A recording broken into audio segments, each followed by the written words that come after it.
Astronauts to the moon.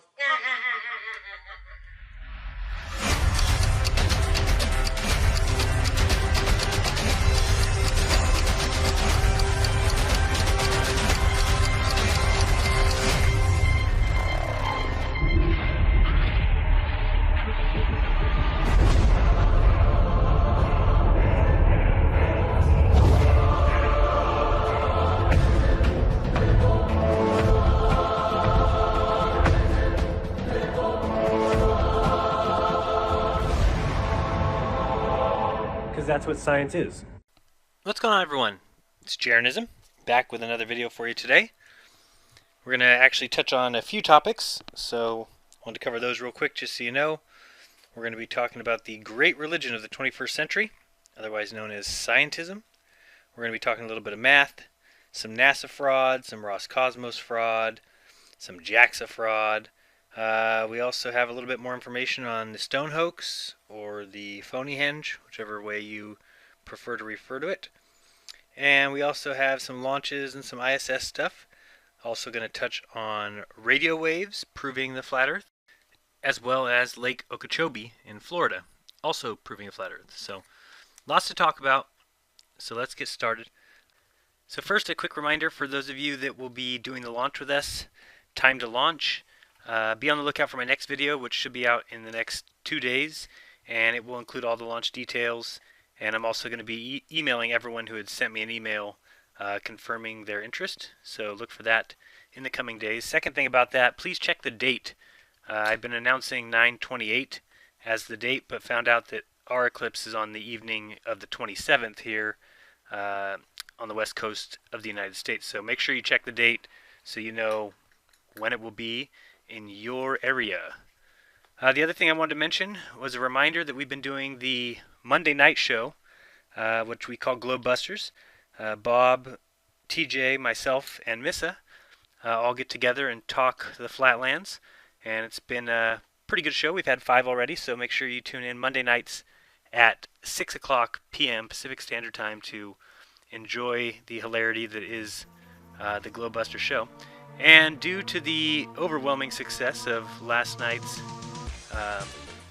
fantastic show, where we went and watched ISS live for about an hour and a half and saw some peculiar space activity, we've decided to add a second show. So now you may join us at the same flat time on the same flat channel, but instead on Tuesdays.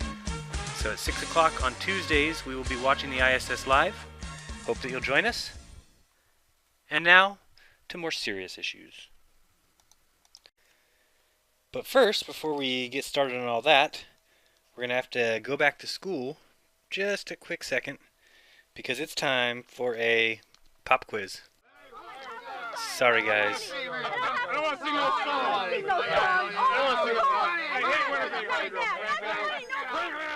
Relax, relax. Come on, it's just one little question with 2 little multiple choice answers. It'll be simple, I promise you. We'll just watch a 20-second video, answer the question, and boom, you're done. And I can get a good assessment of where we all are.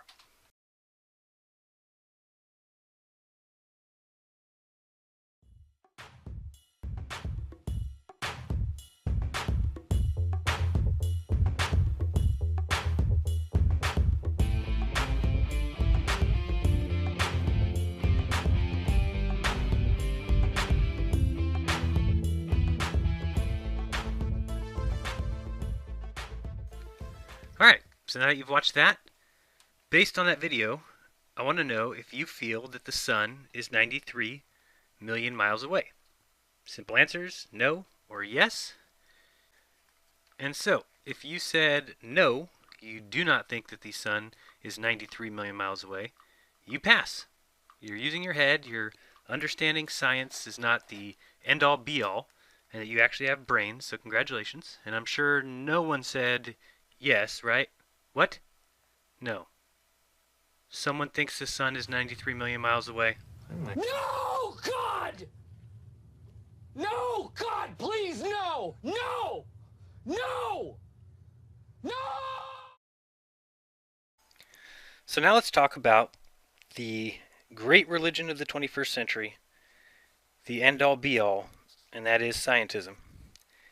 What people need to realize is not only is science an institution, it's also an extremely dogmatic one, as it assumes very controversial statements as being true, when in fact those statements are either demonstrably false or they're questionable, to say the very least. And these dogmas influence the interpretations of the scientific data. And this impacts the studies that are done and for what reason they're done, and also determines what is ultimately taught in the education system.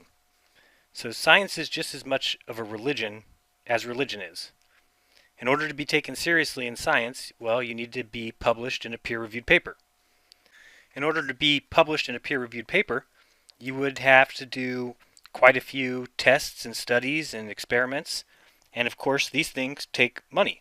So in order to get the backing to do the tests and experiments that you would need to get into a quality peer-reviewed journal, well, those studies would need to be work that would be valuable to the current models that science gives us.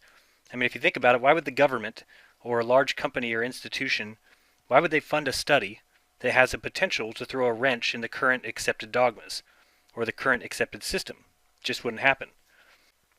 If your study would hurt science, then it will be suppressed, and you'll probably lose your job and the funding that you had, and basically be blackballed from science. Science is still a very strongly career-driven discipline. It is a career-driven profession, and they, just like everyone else, are trying to make money. And scientists depend heavily on a good reputation in order to receive funding, and a good reputation is entirely dependent on the publication of high-profile scientific papers.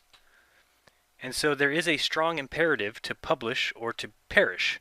Basically, this motivates people to fabricate results. And there is an ease of fabrication, because in many scientific fields, the results are often difficult to reproduce accurately, being obscured by different extraneous data or whatever the outside elements may be.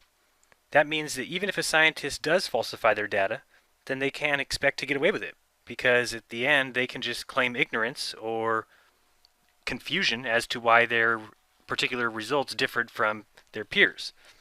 So there is no scientific police. There's nobody going around who is educated in the investigation of hoaxes or the investigation of fraud. So it's easy to cheat, although it's difficult to know exactly how many fabricate their data. But I can guarantee you it's a lot. The potentiality of severe consequences is not enough to keep them away from doing this, because on one hand, if they do it, they get their funding, which means they live an easier life, plus they get their name and lights. Whereas if they don't do this, then they may see other scientists doing it, and this is what leads them to want to have to do the same thing. Even worse, most times schools can't release the information about hoaxes.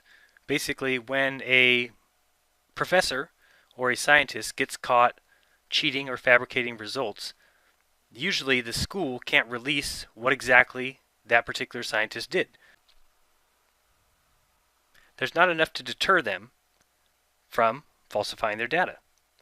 Now, science has a couple of prejudices that it claims, and this I believe came from Carl Sagan. And tell me if you think these are being followed currently by the scientific establishment. Okay, in science, observations, all of them, need to be repeatable and repeated. Okay, that doesn't mean you submit a paper once and everyone just accepts it. Doesn't mean you make a claim 400 years ago and everyone just accepts it. It means all your claims must be repeatable and repeated. Number 2, you need to have debate by knowledgeable proponents on all the points of view, because no good comes when an authority silences the actual debate on an issue. And this is what science does every single day. They want people to be quiet about that which goes against their current paradigms, and they want people to speak up if they have things that support their current paradigms. That is exactly what Carl Sagan warned against. Number 3, there are no authority figures. Scientific discourse takes place on a level playing field in which ideas are judged by their merits. And this again is not something that we see today in science. How does Neil deGrasse get away with going on a show like Larry King and saying that he can go into a conversation, say anything he wants, and no one can argue with him because he's speaking on behalf of science, therefore he is 100% factually correct and no one can have any differing opinion. That is absolute horseshit. Number 4, use more than one hypothesis. There are often many possible patterns or explanations for patterns, and they should all be examined. And the quickest way to get to the answer is usually to examine them all simultaneously, and not to assume that one is true or the other is true, or that they're mutually exclusive. Also, we don't see that at all in science anymore. Number 5, don't get too attached to your hypothesis. The whole point of testing a hypothesis is to try and falsify it, which is absolutely not followed anymore. Now what they do is make a test to prove what they're saying is true. That's what science is. That's what they become. Is you have every one of these guys who sits on their little perch and feels they could never, under any circumstance, be convinced that they are wrong. Saddest thing about this is Neil deGrasse learned straight from Sagan. So I don't know where he veered off and started raising the roof or doing whatever he does, but it's a joke. Number 6, quantify. Remember, subjective observations are useless to science.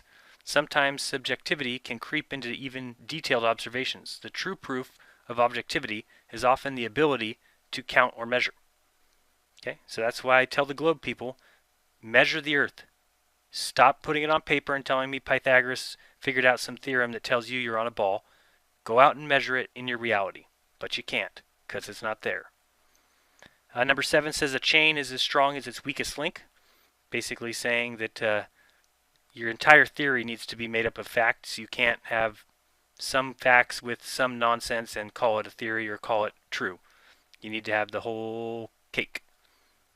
Number 8 is talking about Occam's razor. Basically, when faced with many possible solutions, the simplest one is usually correct. For instance, the Earth is standing still. It's a little bit simpler than we're spinning 1,000 miles per hour, going 66,000 miles per hour through space, turning around the sun's going around the galaxies. You need to put all those things into your little model, or you could just say Earth's flat and stationary.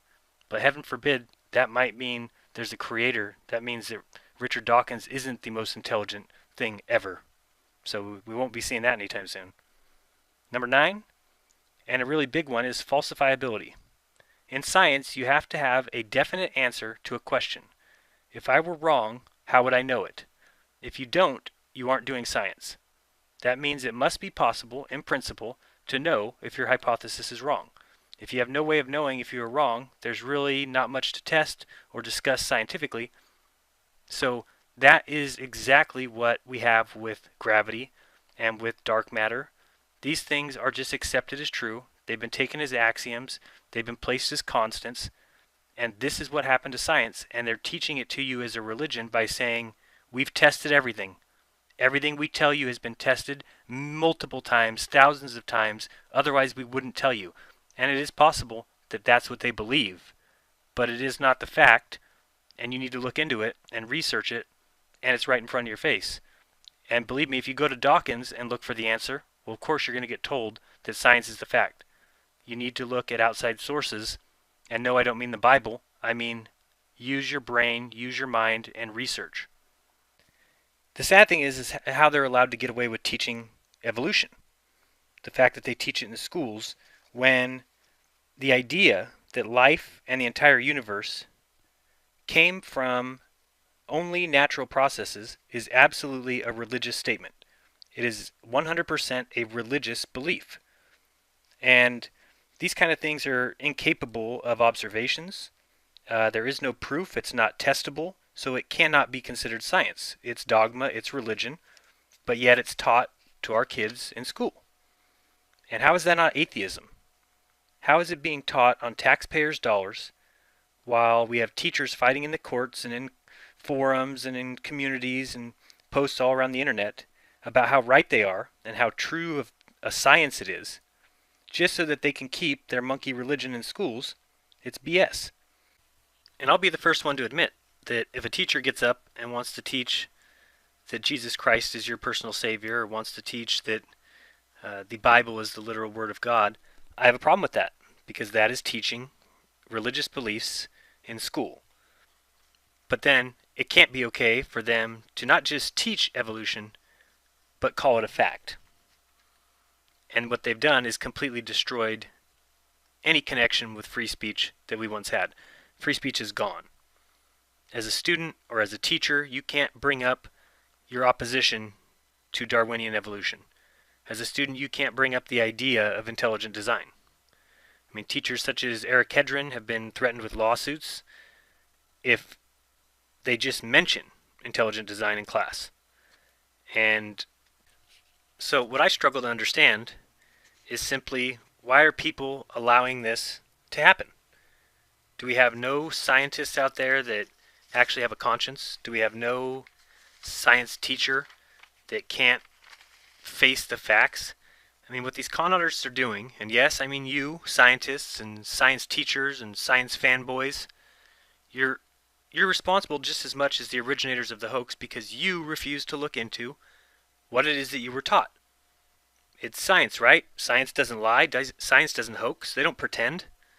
Well, you're very wrong, and actually, it's worse.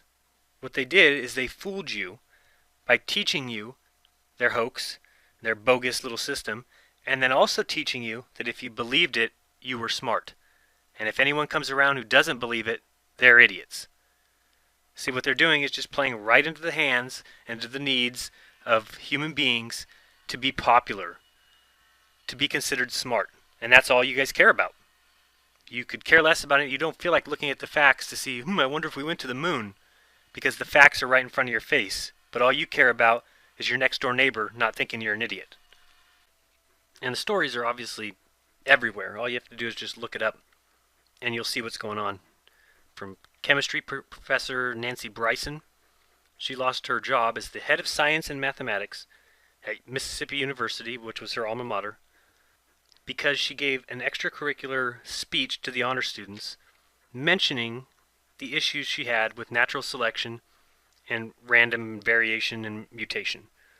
And her speech was great, and the students loved it, and immediately following her speech, the head of biology stood up and gave a prepared statement about how she was speaking about religion and her theistic views, which she didn't even mention, and she got fired. And that's the kind of nonsense that is going on when you can't even say, I've got problems with the current accepted view. You do? You're out of here. Fired. Sorry, we don't have problems with things here. We accept things that we're taught, and we move on like little robots. I mean, perhaps you've heard the story of Dr. Mark Armitage, who was fired by Cal State when he was the supervisor of the microscope laboratory, I believe, and he found inside of a dinosaur bone some soft tissue, which would indicate that the dinosaur was less than 50,000 years old, which, how could that be? Dinosaurs have to be, they were extinct 67 million years ago, so you better not turn that evidence in because we'll fire you. And so, of course, he does what any scientist would do, right? You report your findings and the results of your experiments and your tests. He turned it in. Fired! Get out! Your dinosaur didn't equal 67 million years. That's a requirement here to work in the science department. Sorry. Oh, you're going to mention your problems with evolution? Get out! You're not allowed here. We have very clear dogmas. You understand? Do you want to be excommunicated? Do you want to be removed from the science department here? You better get in line before we get the Jesuits to come get you. See, it shouldn't be surprising that geniuses like Bill Nye and Richard Dawkins have both said that to not believe in evolution means that you're primitive or you're stupid or insane. It shouldn't be a surprise because they have to believe in it. If you are a backer of science, then you can't ever bring God into the fold. So what's left? This pathetic theory of evolution that's filled with falsities and inaccuracies and conjecture. And if that's all that's left, if that's their best explanation, what else do you want them to use? Now, just remember, they're crafty, so don't let them try and fool you, because they have no evidence of evolution on a macro level, which is changing from one species to another, in all their testing. And that's even with human intervention. They have tried it with bacteria. And with bacteria, the lifespan is about 12 minutes. So they can see many, many generations, one after another. And so do you think that any bacteria ever changed into anything other than a bacteria? Absolutely not.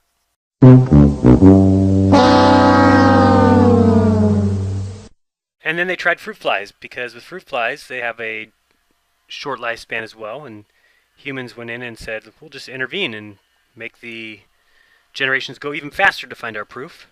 Well, how about a 35-year experiment by evolutionists showing exactly what was the truth? Because instead of waiting for natural selection to happen by general selection and mutation and natural selection and survival of the fittest and all their other little lies, they used variation to breed fruit flies that developed from an egg to adult 20% faster than normal, but weighed less, and they also lived shorter lives, and they were less resistant to starvation. So there were many mutations, but none of them caught on, and so the experiment ran into the limits of the variations, and they wrote in their little final paper that despite decades of sustained selection in relatively small, sexually reproducing laboratory populations, selection did not lead to the fixation of newly arising unconditionally advantageous alleles. The probability of fixation in wild populations should be even lower than its likelihood in these experiments. So they got nowhere, and again are loser.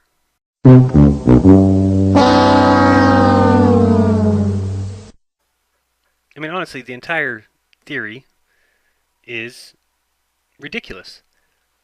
Look at it this way. If you think about what's inside your arms or what's inside your legs, all the cells and the veins and you name it, all of those things have to know where to go. They all have design, they all have importance, they all have functions, yet science can't tell us what does that. They simply know what's in there. A lot of good that does, but it doesn't quite explain how they know where to go, how to make a human, because that takes design. So let's take a look at this picture in front of you, a big pile of wood. Now let's take a hammer and throw it at that pile of wood for as many billion years as you want. Do you think that that pile of wood will ever turn into a house? No, there's no possible chance, right?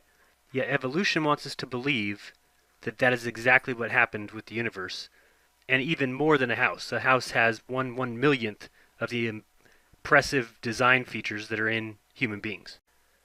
So the moral of that story is that science needs to get out of theology and get out of things they don't belong in and keep to themselves and not tell lies and nonsense and seem like they're talking out of their ass.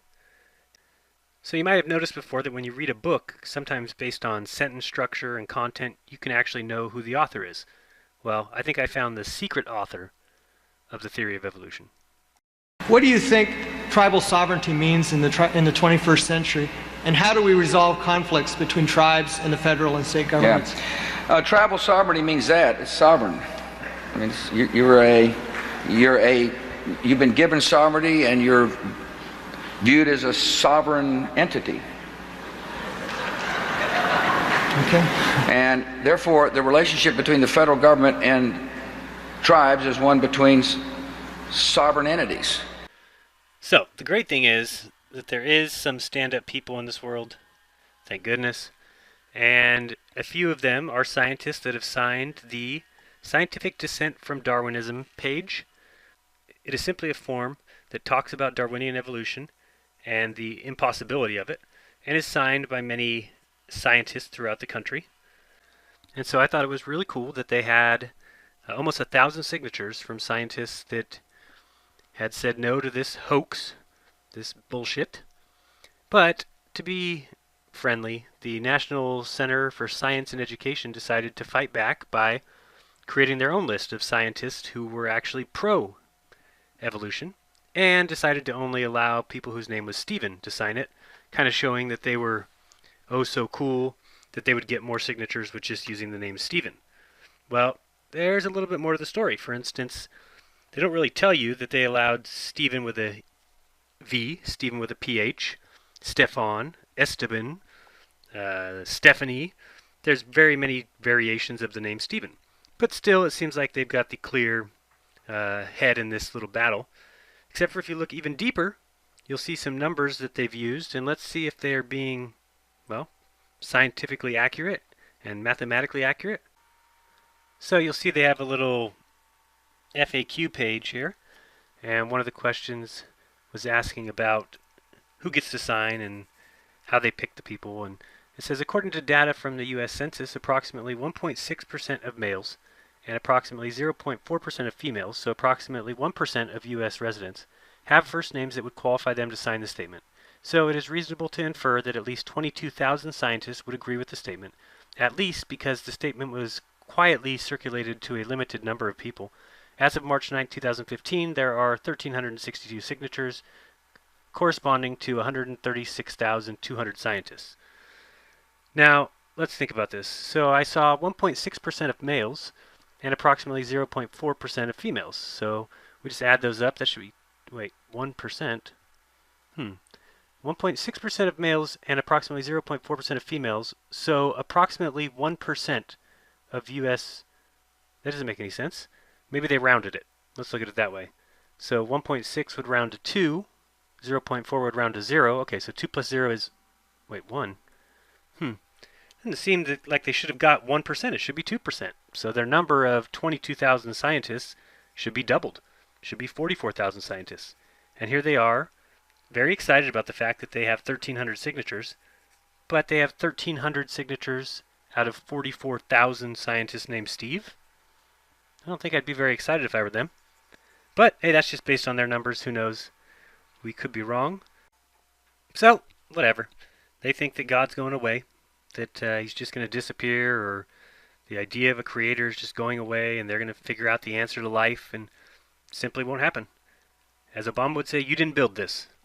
So the only tactic they have left is to ridicule and call their opponents names and make fun of them, personal attacks.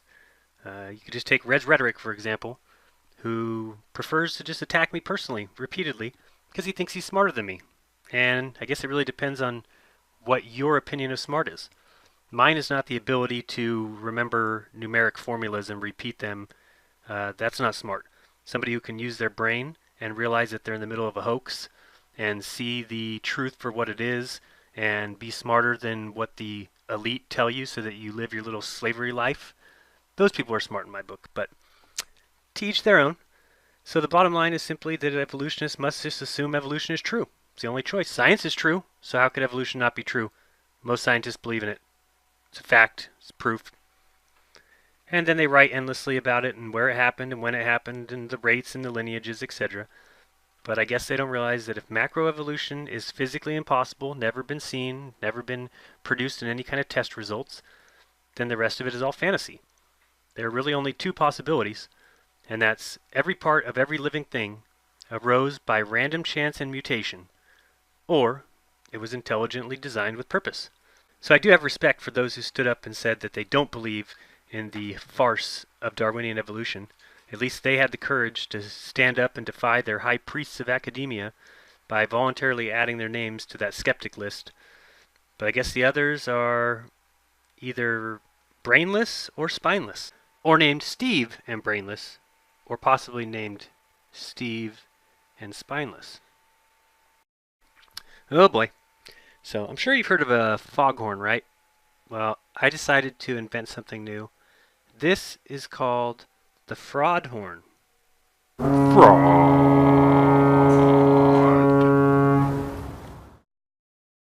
So when you hear that sound today, it probably means a fraud is right around the corner. For example, space is a fraud. I know, it's sad. It's not very exciting. It's not probably what you want to hear. But at least I believe in letting people have faith in whatever they want. You can trust whoever you want, do whatever you want. Just do it behind the doors of your home. So you can believe what you're taught.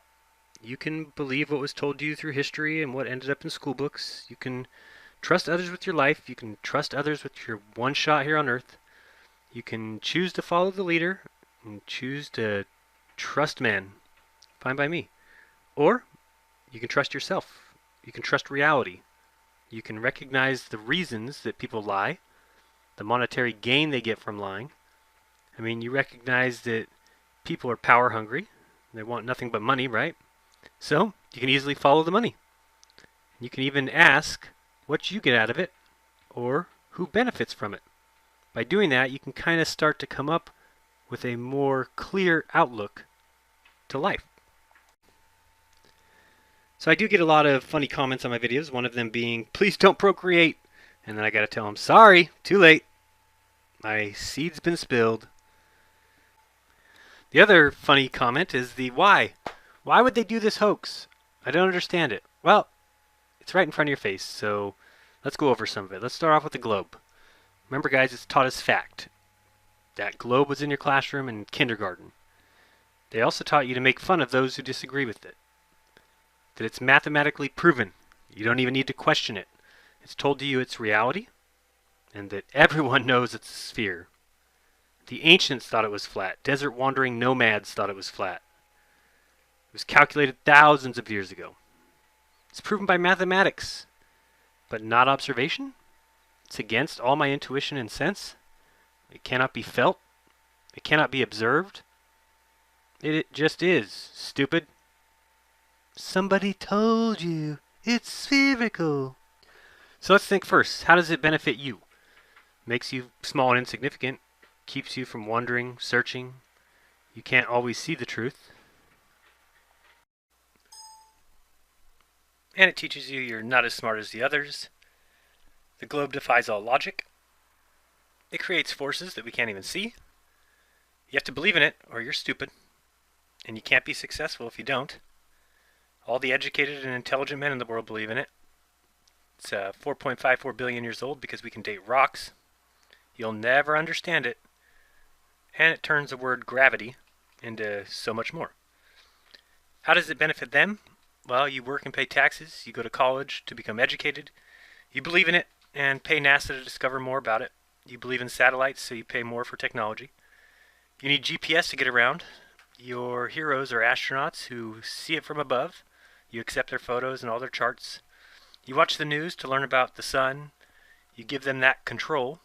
They teach you about the cosmos and the forces. They are smart, you are dumb.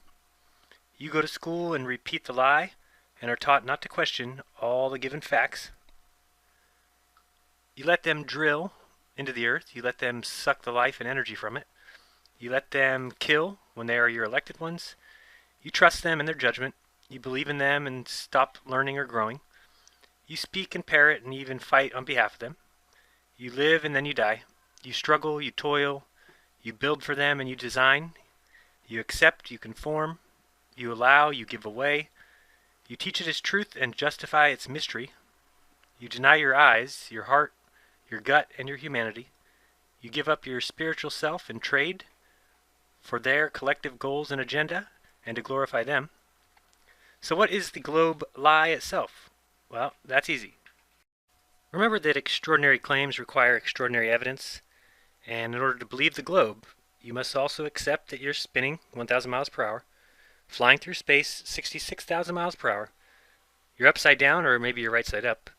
You're in an endless universe, vast suns. Our sun, 93 million miles away, and it's nuclear. The moon is 250,000 miles away, and we can land on it. The atmosphere is stuck to the Earth as it spins, but it's also stuck to space but doesn't get ripped off by it. There are billions of Earth-like planets. Life is just waiting to be found.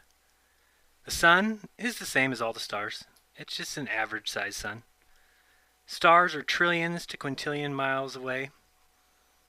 We could be struck any moment by a flying, out-of-control meteor. You are accidental. You're a product of stardust. And you're a product of evolution due to natural selection, mutation, and random nothings. So, just remember, newsflash, you don't live here. Believe me, no one does. Or here.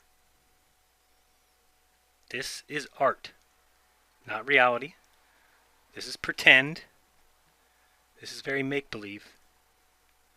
This is a religion. This is simply bullshit. This is paint shop, not reality. Wake up. Stop being fooled by nebulas and nonsense. Do I really need to say anything here? Don't tell me you believe in the great big spaghetti galaxy in the sky. Look at that curve. Think that's real? Come on, people. Be human. Not fools. NASA, ESA, Roscosmos, JAXA, all lies. I mean, they're in space, on other planets, discovering planets, galaxies, spending our money, doing all kinds of stuff. But they're not taking pictures of the Earth, not proving the moon landings, not showing eclipses from space, not giving us 24-hour webcams, not giving us webcams from the moon. They're not allowing private corporations to go up, not giving us any true information, not giving us true images, not giving us discoveries or any inventions, not even helping humanity at all. What exactly are they doing? Well, in my opinion, one of two things. Why do I always feel like that? One of two things is going on. Either they're lying to us because there's a secret space mission or some sort of alien presence that they're hiding, or number two, they cannot even go into space, or the Earth is not at all what they have told us. So how do we know which one? Well, let's look.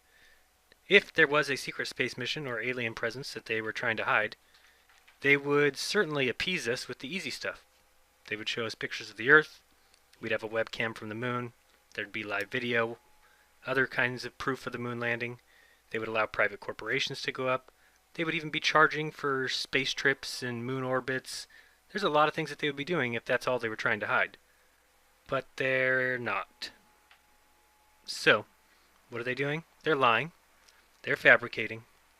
They're pretending. They're telling us, you have to believe us. If you don't, you're a fool. Why would we lie? The truth is, it's a hoax. Yep, nothing but a good old-fashioned fraud.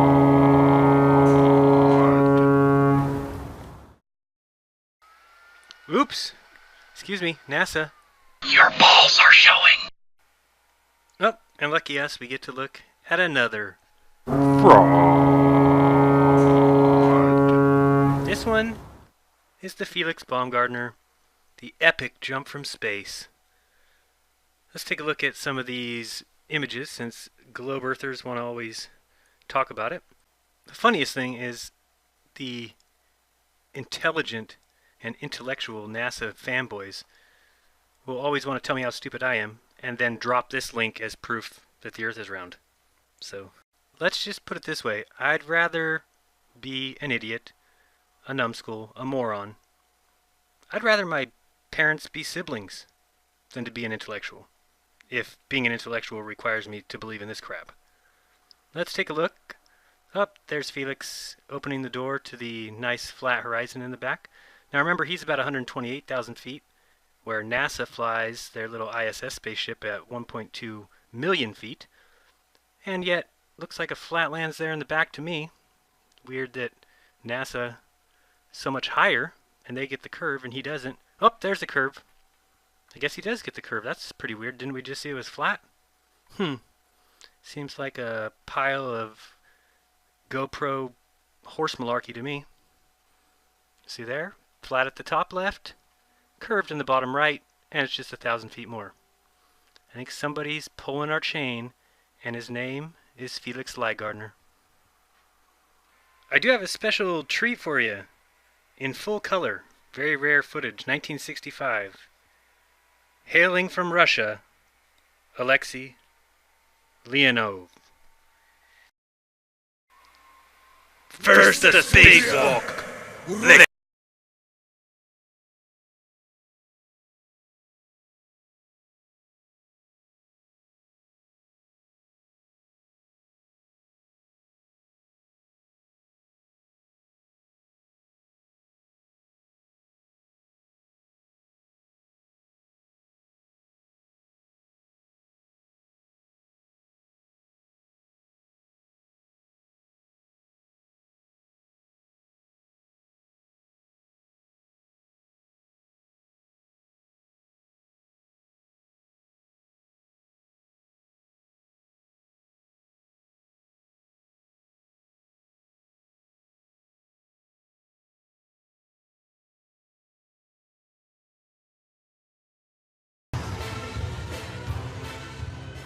Now, behold the leader of the great nation of Russia, Vladimir Putin.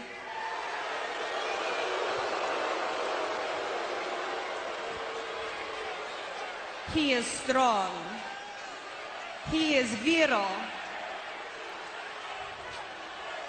a man amongst men. President Putin will crush your President Obama. Let us discuss the lies of NASA. As maybe you saw if you watch any news or turn on any channels on your TV, I'm sure that they talked about the miraculous job that the NASA ISS astronauts did in growing lettuce in space. Yes, what humanity did thousands of years ago, NASA has figured out to do, and it only took them $1 trillion. Not bad, NASA. Growing red lettuce in space. Notice also they make the important point by letting you know that the lettuce grew in space for 33 days. And it only took 33 days to get the lettuce to sprout. 33 Masons.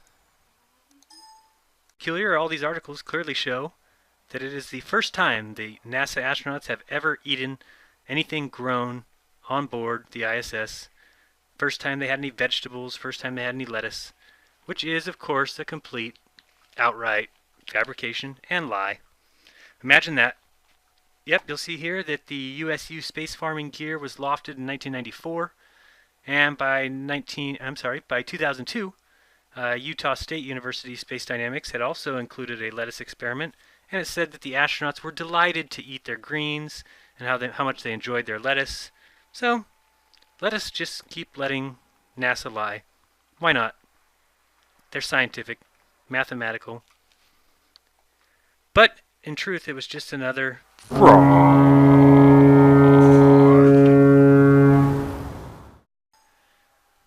And speaking of fraud, let's watch some ISS. Fraud. That's the fraud. It's ridiculous. We don't live on a ball.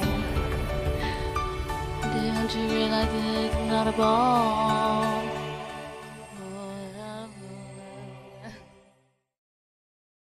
Alrighty then. Looks pretty flat in this photo. Yep, and pretty flat from here. Now take a look at these two images that I got from a kid on DeviantArt that makes Earth pictures. NASA, looks like you need to head over there to get some new graphic artists, because this kid's better than you. Which doesn't take much. Tell you that. Next we've got an image of a compass, and of course the almighty faulty globe. And you'll see how it just wouldn't work. You'd have people going every different direction, while thinking they're going north. Who knows where they'd be going. Only works on the plane.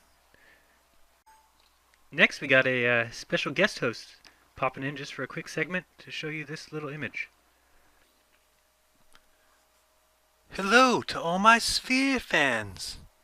It's Crime Box. Please don't listen to what that knobhead says. Of course we went to the moon. How do you know? Because someone told you. This image couldn't be more wrong. This isn't what happens to a sphere in the universe at all. This shows a perfect green sphere, rotating. But the water is flying off. Why? Has no one introduced this portion of the galaxy to gravity? A sphere with no gravity isn't a sphere at all. Gravity holds the water to the center of the sphere. I swear. I'm not a lying swindler. Am I? Well, I say hell yes. And if you want to know what proof I have, easy, because I just told you. Now, let's move on to the NASA swimming pool for some camera practice. Listen carefully as the announcer in the pool, yes, I did say that, there's an announcer who's in the pool, tells the astronauts what positions to take so the camera can see them. So Tim, you need to be between the camera and the platform, if that makes sense. Between the camera of the platform. So if you're in your spot where you install where you stage your bags and install the APFR, the boom should be on the other side of you. Yeah, on what would be your backside. So for example, right now we have the camera pointing station aft.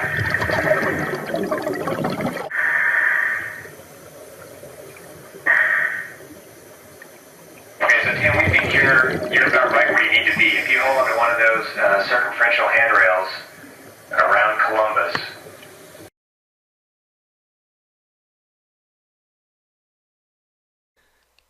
Yeah, your guess is as good as mine on this eclipse here.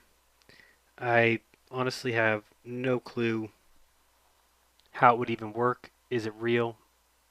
Even if you're upside down on the globe in Australia, you can't have this happen. Nor would it work from anywhere north, for instance in North America. How would you be the shadow on the top of the moon but still be able to see the light hitting the bottom of the moon? Boy, seems like it makes a bunch of no sense to me. One interesting thing about eclipses, let me read you a little quick story. This is from Wikipedia regarding Christopher Columbus and the March 1504 lunar eclipse. When Christopher Columbus came to the New World, specifically the north coast of Jamaica, he was able to use European scientific understanding to correctly predict a lunar eclipse. The event is known as the March 1504 lunar eclipse and occurred when Columbus, after he wanted to be seen as godlike, that's cool, stated that he would make the moon disappear during the night of February 29, 1504. The reason Columbus wanted to prove that he could make the moon disappear is because he and his crew were eating a great deal of the inhabitants' food, and the inhabitants refused to feed them anymore. So Columbus was right in his prediction, for he used astronomical tables and local clocks in order to predict when the lunar eclipse would happen, and was able to convince the inhabitants that he had the power to make the moon disappear and then reappear. After the inhabitants believed that Columbus was truly able to make the moon disappear, they begged him to return the moon to its previous form. And after roughly an allotted amount of time, the amount of time that Christopher Columbus discerned to be how long the eclipse would last, Columbus agreed to return the moon, and the moon began to reappear. And the next day the inhabitants gave Columbus and his crew all the food they desired. That's called theft, and is more Cristobal Columbus bullshit. So, check out the description. I've got a link if you want to sign the petition to end that guy's holiday. It is a joke. I'm ashamed. How do we have... Do you know the guy never stepped in America? Never. Not once in the 50 states. Never once. Nor did he name it. It is ridiculous, so I'd ask you to join me, and let's kill Christopher Columbus Day. Let's name it Native Americans Day or Indigenous People Day, anything else. But that man does not deserve the highest honor. So let's get that name out of our kids' school books and off the calendar. Alright, on to more eclipse stuff. So I wanted to put this image back up there for the eclipse, since I had a few people tell me they're very confused, or I'm confused. What I was saying about why the eclipses don't last 3 days is if you look at that moon on the top, look at the distance that they say it travels in 3 hours. Well, guess what, guys? The moon doesn't go around the Earth in a day. It goes around in a month. So I'm saying for the moon to get through our shadow would take 3 days. Comprende? Capiche? Who knows? Or maybe you just believe in this stuff. This is a beautiful ESA. Yep, the moon came like that and just right up to... Yeah, the moon always travels like that. I always see it. I don't know what you guys are busy watching, but just sweeps right in there. Pendulum right up to the top. Without the sun rotating. Great. ESA. Faking bullshit. Another hoax. This is hilarious. Watch the moon. He's a little drunk. Whoa! And then again on Saturday, the full moon rose on the horizon, and the crew captured some very unique views of the moon above the Earth's atmosphere. again, from this vantage point of about 250 statute miles above the Earth.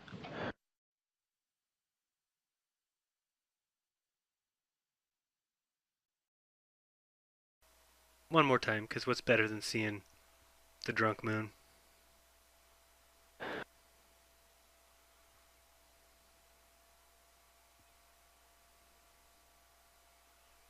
Well, truthfully, there's really only one thing better than the drunk moon, and that's the drunk moon with little things in the sky holding it.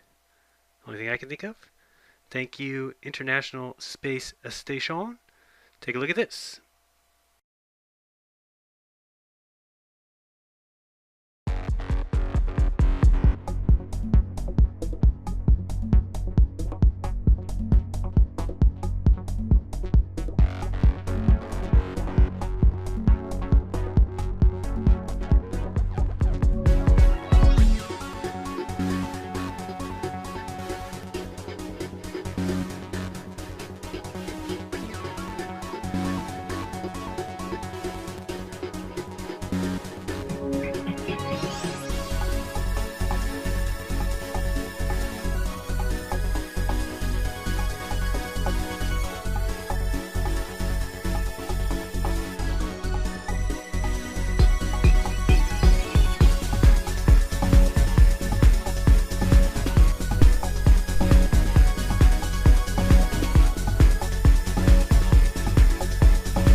This is just too funny for you NASA fanboys and scientist lovers. Let's watch how the shuttle used to get to space. Now, remember, it had to go out of the Earth's atmosphere upside down.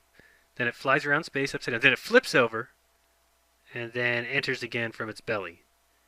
So again, just so you can see what it does, it flies upside down in space, then has to turn over, then flips full side over, all in space. Yeah, you usually don't get to see it. I know they show the ISS live, but you're not going to get to see that. See how it goes up? And we're doing the roll technique. Roll technique, check, roll technique. Roger, we're going to dump this in the ocean, roger. Tank separation. People pretend that they videotaped it with their own cameras, even though you've never ever seen one go into space, because it can't. Imagine that.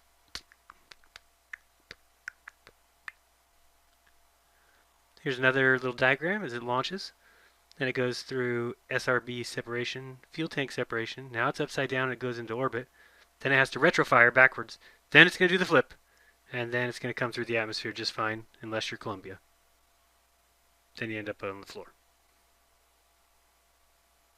90 degrees. Now let's watch heading alignment this shuttle, or the model, or drawing of the shuttle, now 2 minutes away as it from touchdown heads towards Kennedy landing runway number 33. Going at a rate of 355 miles per hour. Damn Masons. Touching down. But look at that thing. That thing could not be more fake. Away from touchdown. Mighty Morphin NASA shuttle. 355 miles per hour. Careful coming back through the atmosphere. Going at a rate of 355 miles per hour. Will be touching down at a rate of 224 miles per hour. 16,000 feet in altitude at the moment. And I was told if I don't say those things, they're going to cut off my hands.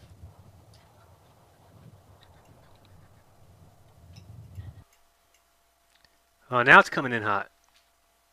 All right. And that looks real. 6,700 miles above in altitude. Look at the face. It's so burnt from coming back through the hot atmosphere.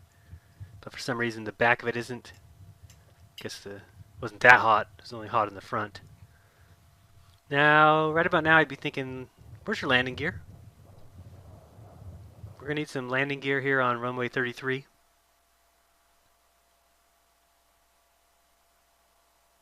Houston, this is a shuttle. How the hell do I use my landing gear?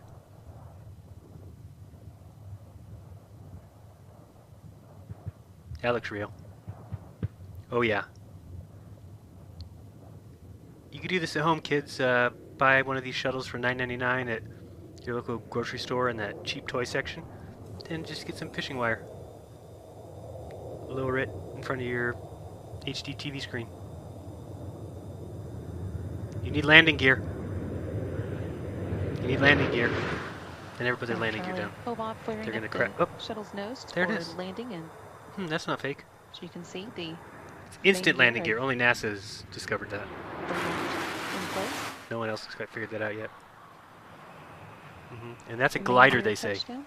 It can't fly like a plane because it's a Alright, space they're a little plane. more pulling the They can only go drag 300 chute. miles from the Earth. Southwest can go farther than that. nose gear touchdown. Atlantis now rolling Runway out 33. on runway 33 Damn at Kennedy Masons. Space Center. Next, let's watch this ESA rocket, which is just as nonsense as the rest of them. Actually, I'm starting to think some of these things are nothing but projections. And I'll show you on this one exactly what I'm talking about. First, we gotta go through the countdown. Force, lie, fake, fraud, hoax, scam, joke, theft, clowns, fib. Top, allumage moteur Vulcain.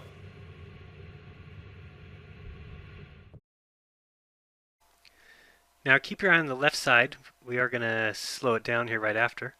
But you'll see on the left side that there's a mystery reflection or other rocket. So now we're going to watch slow motion. Keep your eye on this left side, right by that where the tower is. As the scene switches, see that rocket? Nothing more than a reflection. And if you slow that down yourself, you'll actually see a bird fly through it or something. Fake as a $3 bill, folks. Now let's watch Roscosmos as they play backdraft with their rocket. And as you can see, it just sucks back in and then sucks right back out. Here it comes. Out. No, let's go in. Let's go out. Alright, let's launch. Are we going to space? No. Nobody goes to space. Just another, you know what, big old fraud.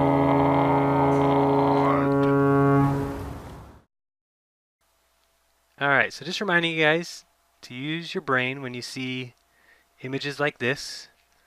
Please laugh hysterically at the astrophysicist Neil deGrasse nonsense and all his buddies. But next we're about to take a look at Lake Okeechobee, which is out in Florida. It is about 30 miles, I would say, around. It's got some random distances here and there. But I saw it, and it's a very strange lake because it's got an average depth of 9 feet, which sounds crazy, but it's also the second most or second largest lake in the contiguous United States. There's a Google Earth picture of it, and then I will show you what I observed proving the flatlands. Here's a nice little picture taken from somebody, and as I zoomed in on this image, you'll notice that I could see in the wee distance back there that little water tower. So I brought that up to get my distance to the water tower, which was around 12 miles. And so then we drew back and looked again, and if you look really carefully here, you'll see that you can see telephone poles all the way around that lake, all the way till you hit the trees on the other side. This is actually to the left of where that water tower was. Well, do the measurements. The distance there was 30 miles, which is 600 feet of curvature. So even if we took the observer's height and the height of the telephone pole or electric pole, whatever it is, there's no way that item should be seen at all from that distance. Lake Okeechobee proves flat Earth. Thank you, Florida. I did hate you after NASA and Red's rhetoric, but you've redeemed yourself. Lake Okeechobee's okay by me. Next, we've got some interesting photos just to show you what I've talked about before about water looking like it's going to drown you as it rises to your eye level. That is also from all three of those images from Lake Okeechobee. Now I have a little bit more detail on Stonehenge I wanted to tell you about. I also have like a 100-page PDF that's going to be in the description, so check that out. So those of you who think I'm losing my mind realize it's not me. So just a couple passages here. A summary: Stonehenge was transformed considerably during the 20th century, the monument itself being subjected to more intervention and alteration from 1901 than at any other time since the Bronze Age.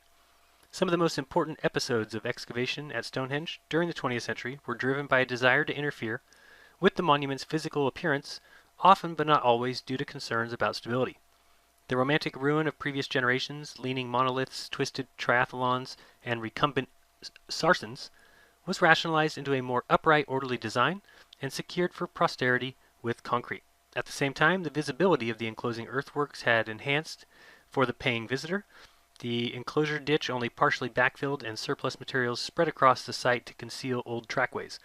1901 was also the year that the monument was first enclosed and an admission charge introduced, both intended as means of controlling the numbers and types of visitors. Since Stonehenge passed into the state hands in 1918, catering for the increasing customers and visitors had also continued to play an important role in the presentation and appearance of the monument and its immediate surroundings. Viewing the recent history of Stonehenge through a narrative that sees a privately owned and neglected 19th century ruin transformed, via essential maintenance and repair, into a unique and monumental expression of Neolithic beliefs and an achievement rather than overlooks the complexities of that 20th century transformation. Looking more closely at the circumstances surrounding three key episodes: the appearance in 1891 of some timber supports, the straightening and concreting of the massive stone 56 in 1901, and the uncompleted reparations in 1919 to 1920, help show not only why we have a more stable and secure monument today, but also that Stonehenge of the 21st century is no closer to its prehistoric state than it was in 1901. Restoring the Stones, 1958 to 1964. The story of the Atkinson, Piggott, and Stone years is probably better known than earlier episodes. There is much concerning the aims, objectives, and the undertakings of their work that remains relatively unexposed and unexplored. Reasons for the various resetting and re-erections have been many and varied, and although throughout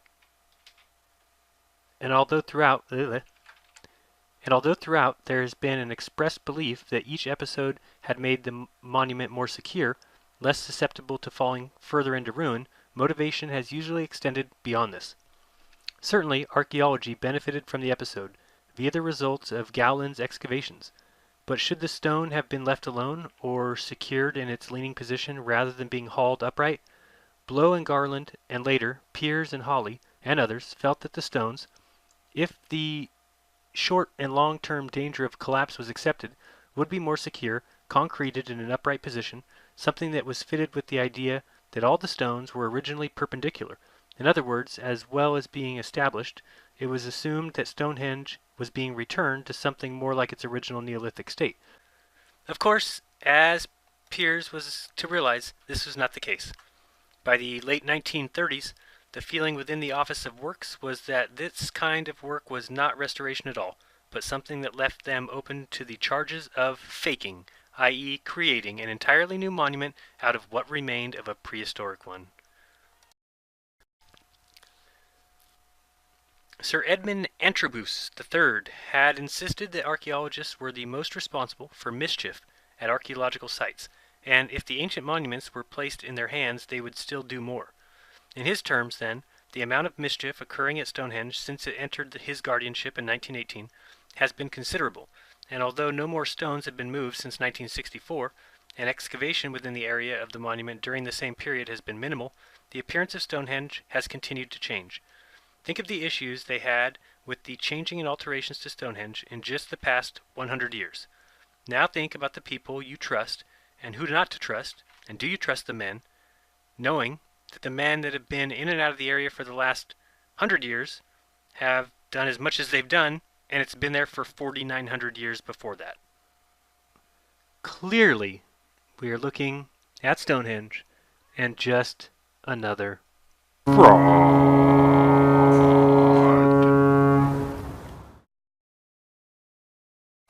Let's end it on a good note. How about some proof of the flat Earth? I'd love to see the NASA Globe Boys and their little boy band refute this one.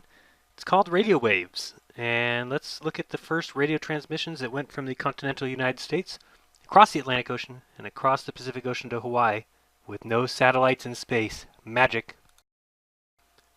Flat Earth winning.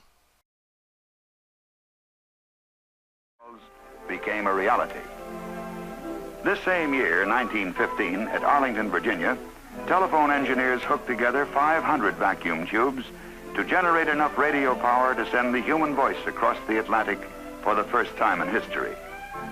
Words spoken into a radio telephone transmitter at Arlington were heard by engineers listening at the Eiffel Tower in Paris and also at Pearl Harbor, Hawaii. 1920 brought the beginning of radio broadcasting, but a vacuum tube radio receiver was a real luxury. Then, the next 10 years gave us talking motion pictures, transoceanic radio telephone service. So, 2,500 miles over to Hawaii, and that's a 789-mile curvature. Certainly didn't seem like the radio waves had any trouble, or were they just going across a flat plane? Use your mind, not NASA's. You're not going to get the secrets out of a book. But I do want to remind you guys, first and foremost, that these points, this entire video, every video I've ever done, are my opinions. I give you an update of where I am in my research and things that I've found. And that's it. But if you take one thing away from this video or any of my videos, it is simply this: to open your mind and find your own truth, and to only trust those who have absolutely earned it. So don't trust me. I could be wrong. The Earth might not be flat. I mean, it could be really flat. Could even be really, really flat. So open that mind. So guys, that's it for today. Remember, the time to launch will be out probably Friday. Stay tuned, check your email as well, so you can be ready for that. And remember to be kind to your neighbor. Maybe bring them an apple pie. Don't lie to each other. Do your own research. And always remember to open up your mind, because there's truth inside. This is jeranism. Till next time. Peace.